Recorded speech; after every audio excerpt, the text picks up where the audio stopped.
દિવસ ઉજવવામાં આવે છે। આ દિવસનો મુખ્ય હેતુ પર્યાવરણની સુરક્ષા અને પૃથ્વીનું સંરક્ષણ કરવા માટે લોકોને જાગૃત કરવો છે। પૃથ્વી દિવસ સૌપ્રથમ 22 એપ્રિલ 1970ના રોજ અમેરિકામાં ઉજવવામાં આવ્યો હતો। પર્યાવરણ કાર્યકર અને રાજકારણી ગેલોર્ડ નેલ્સનના પ્રયત્નોથી તેની શરૂઆત થઈ। ત્યારબાદ ધીમે ધીમે આખા વિશ્વમાં આ દિવસ ઉજવવામાં આવ્યો। પર્યાવરણ વિશે માહિતી ફેલાવી, પ્રદૂષણ ઘટાડવા માટે પ્રેરણા આપવી, વૃક્ષારોપણ, કુદરતનું સંરક્ષણ, પાણી, હવા અને જમીન જેવા કુદરતી સ્ત્રોતોને બચાવવા માટે સંકલ્પ લેવો આ પૃથ્વી દિવસનું મહત્વ છે।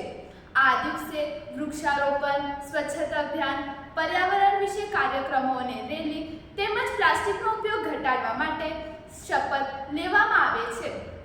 પૃથ્વી દિવસ 2025નો થીમ અવર પાવર અવર પ્લેનેટ છે।